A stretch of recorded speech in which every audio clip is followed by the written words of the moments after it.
It's a chapter, if you don't know the background, can be difficult to understand. Well,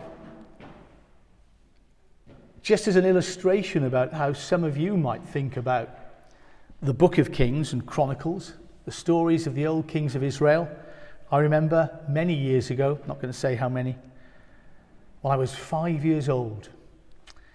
It was 3 days before Christmas, and me and my family moved. What a terrible thing to do to a 5-year-old 3 days before Christmas. My letter had already been sent. Now, nobody told me as a 5-year-old when I wrote my letter to Santa that we wouldn't be living in the same house on the 25th or 24th of December when Santa was going to turn up. I sort of vaguely remember, but my mum and dad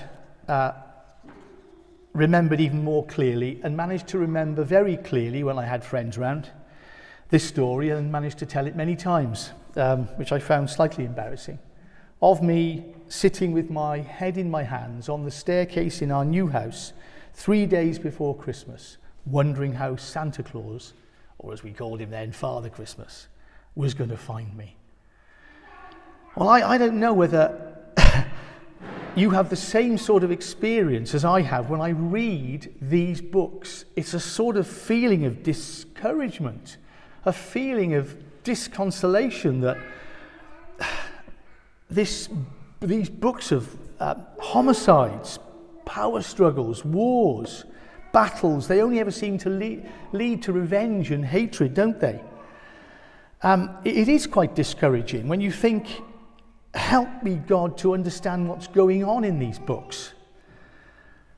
How are we to interpret the history about these books, the story of the kings?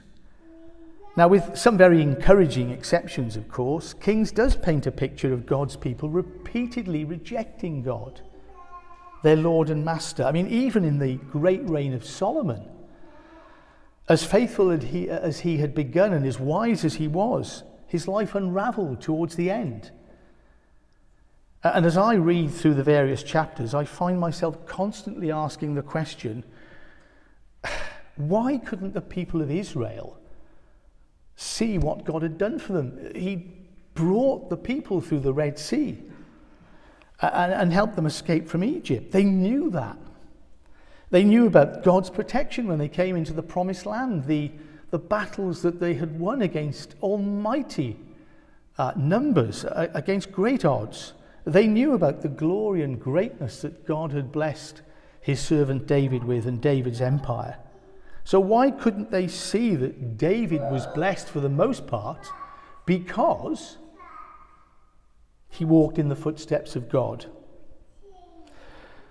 And yet time after time we read, right at the beginning of various chapters and various passages, the introduction of a new king and the words, "And he did evil in the sight of the Lord." Well, amongst all this carnage, we come, of course, to Elijah. Without doubt, one of the Bible's great prophets, but like many of the prophets, he spent much of his life looking over his shoulder, wondering if he was going to be stabbed in the back. And here we know that he was in fear of Ahab and his evil wife, Jezebel. Now we know, of course, that Enoch and Elijah were the two only mortals never to experience death itself. But we do know that Elijah was put here to do a particular job when the kings and queens were following this path of evil. So I just want to, for this very brief few moments, look at the three groups who he had gathered on Mount Carmel. The first, Elijah. He thought that, along with Obadiah perhaps, he was the lone prophet standing up for the true and living God. And the second group, of course, the 450 prophets of Baal. And of course we also know, though sometimes they're mentioned and sometimes they're not in this chapter, the 400 prophets of Asherah who ate at Jezebel's table. So 850 prophets.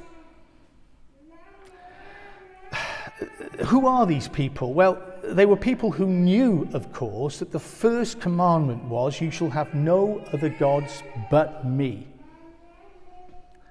But they stand in rebellion against God and against the prophet of God. But it's much worse than that. They're leading others away from God. They're leading others to worship Baal and the false gods. Third group, well, you have the crowd. This is the indecisive crowd who want to serve Jehovah, the living God, and Baal. Strange. So if we're about to wonder what this incident does have to say to us today, and how we apply what this teaches, just have a think. Can you acknowledge that these three groups still exist today? Well, the true servants of God, us here, we are still in the very small majority, just as Elijah was all those years ago. The false prophets represent those who are in opposition to God today, those who ridicule believers, the church and creation, the so-called intellectuals, and the media, outspoken as they are in their opposition to the teachings of the Bible. And the third group? Well, again, it's the multitude who do try to serve both God and the gods of this world. Jesus said that no man could have two masters. You'll either hate the one and love the other, or hold to the one and despise the other. You cannot serve God and mammon. The gods of Baal and Asherah are not worshipped today in this country of ours or in this continent of ours. But many of the multitude profess a belief that effectively makes them sit on the fence, and they continue to gratify what we would call the temptations of the flesh. And they chase after the gods of this world. As one writer puts it, they want to do their own thing, worship their own gods, but when real trouble arises, they hope that God will be there to bail them out. As the Bible says, these are the people who feared the Lord and who then worship their own gods. Well, this is what God had said to the people of Israel in Judges chapter 10, not that long ago. You have forsaken me and served other gods, therefore I will deliver you no more. Go and cry unto the gods which you have chosen. Let them deliver you in the time of your distress. Yet somehow the people think that God will always be there for them, even now, even today. I think we know it's a dangerous game to gamble with God and your eternal destiny. The Lord said to Jeremiah in chapter 14, don't pray for the good of these people. When they fast, I won't hear their cry. And when they burn sacrifices, I will not accept them.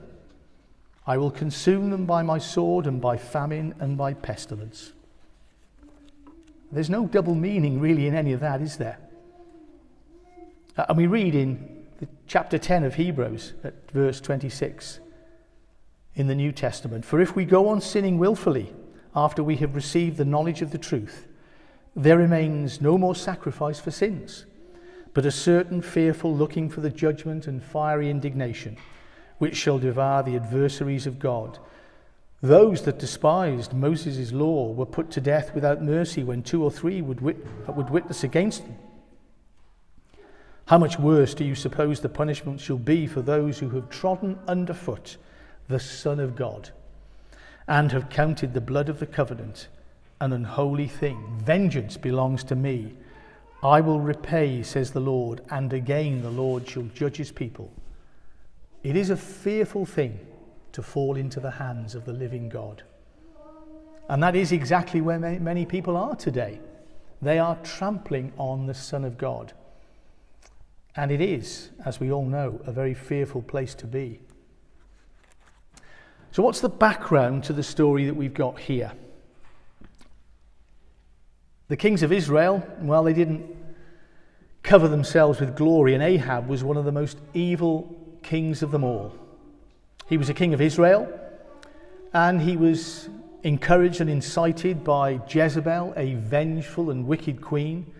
She'd persecuted the prophets of Jehovah for many years. And both Ahab and Jezebel had practiced the most foulest of deeds, from child sacrifice to genocide. But Elijah had pursued and haunted both of them. He'd continually tried to expose their despicable behavior.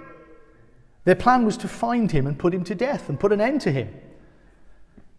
And even the momentous events of chapter 18 do not discourage Jezebel, which I find very strange.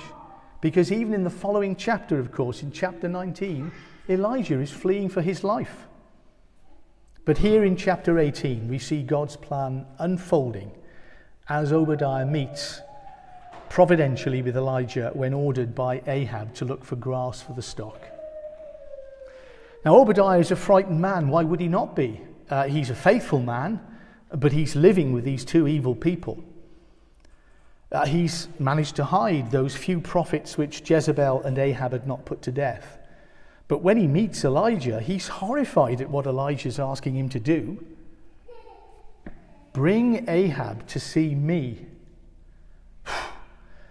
Well, you heard what he said. I can't believe you're asking me to do this. He's likely to kill me just as soon as look at me. Well, of course, this is providential. This is God's plan. So Ahab meets Elijah.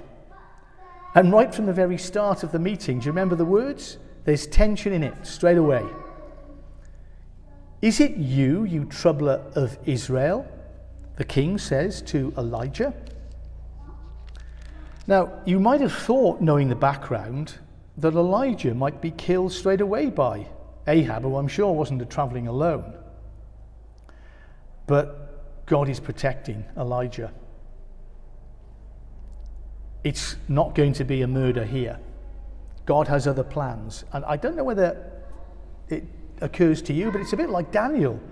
You think when Daniel is going into the lion's den, that's going to be the end of Daniel. But God had a different plan. He closed the mouth of the lions in the den. And suddenly, straight away, there's a reversal of the roles. The king thinks he's going to be in control, but that's not how it's going to be. Elijah's quick response is, I haven't troubled Israel, but you have in your father's house, because you've abandoned the commandments of the Lord and you have followed the Baals.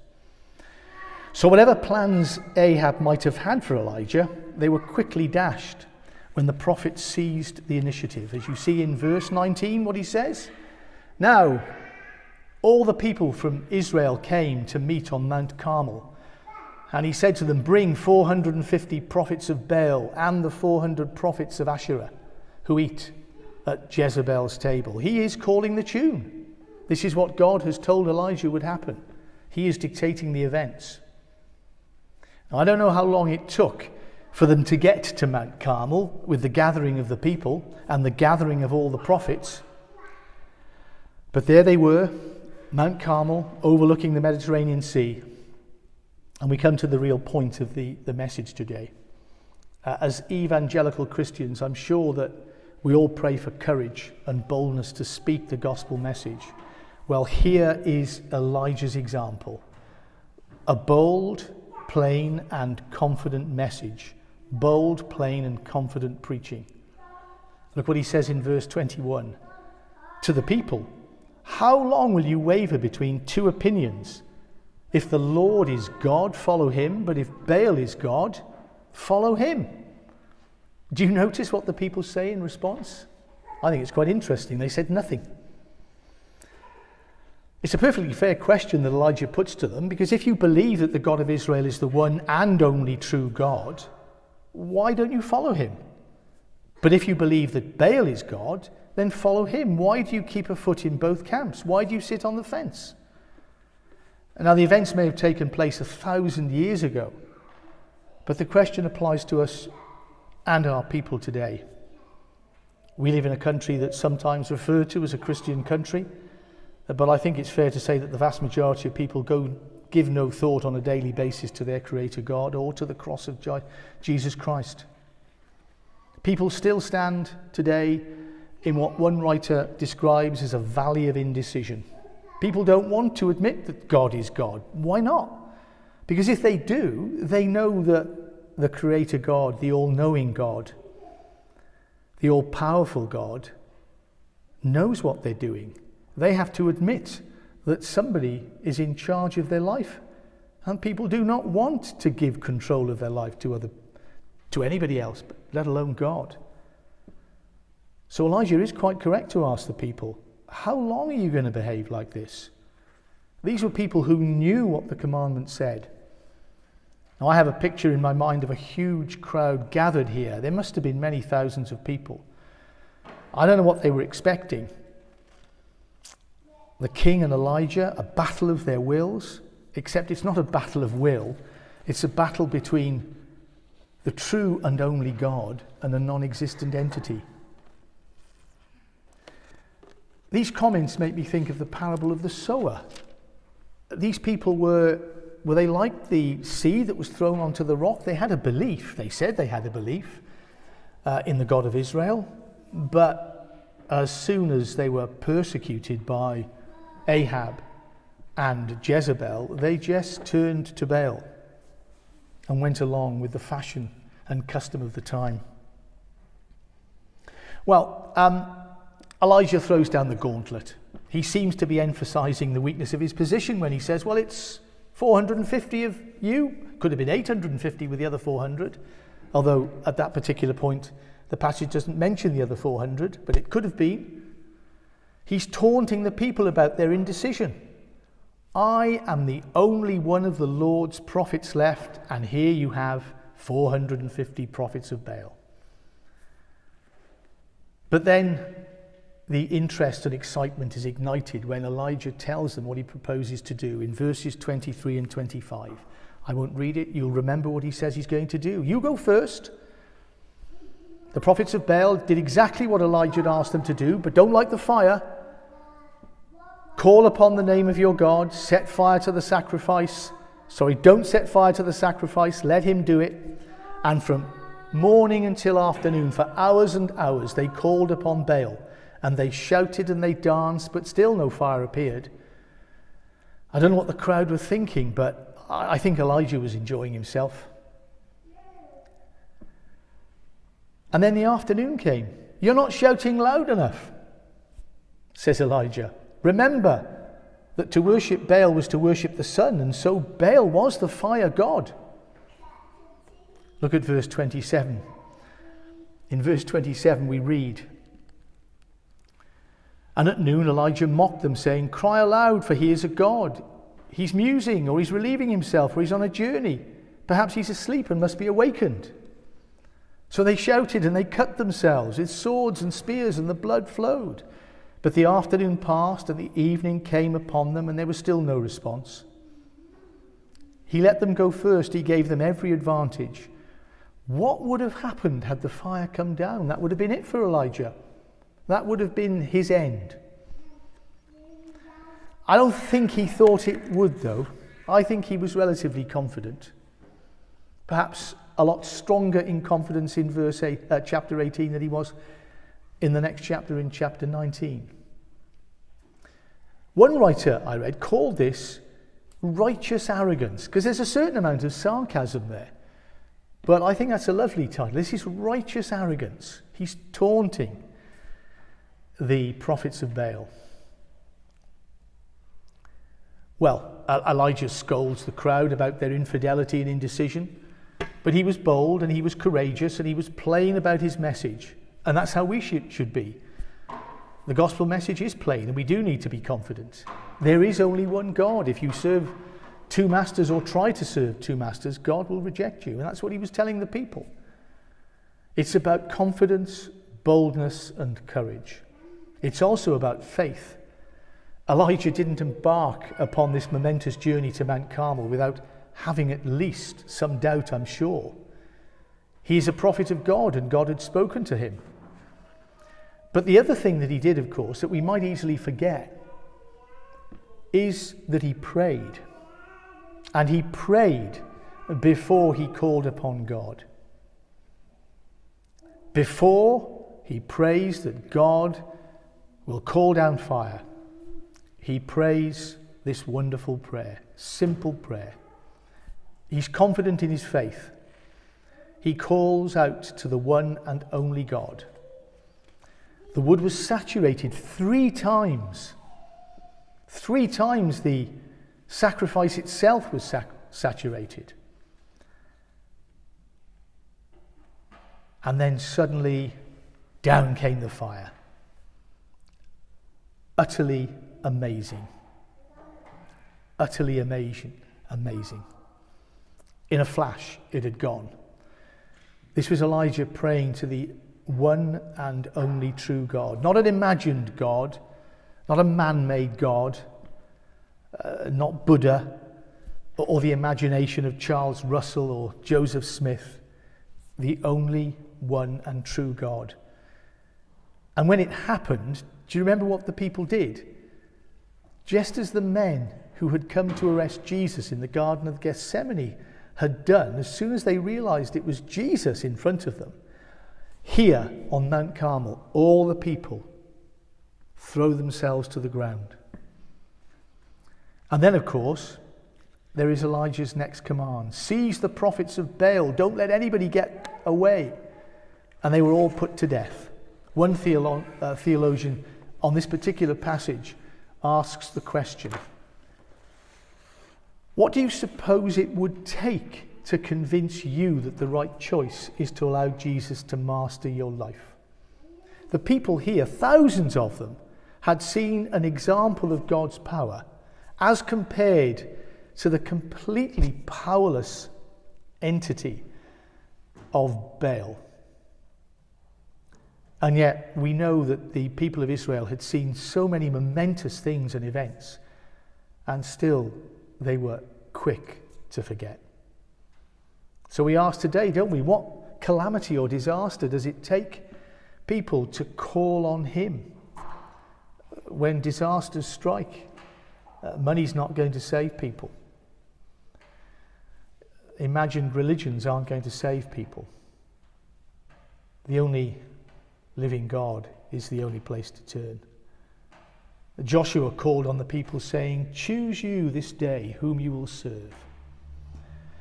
Now for anybody, I think Jonathan might have mentioned this, I've been, I have to confess, almost forced to watch The Crown. We're way back in the early 60s at the moment, just after the episode with Billy Graham. I'm not sure if this is a quote from the writer of The Crown or actually a quote from Billy Graham, but what a wonderful comment he makes to Queen Elizabeth. To be a Christian, he said, was to have Christ living in your heart. And I thought that was very simple. We know it, but it really is so simple. So a preacher once said to his congregation after such a sermon, as you walk out of the doors of this sanctuary this day, just like the people on Mount Carmel, you must make your choice.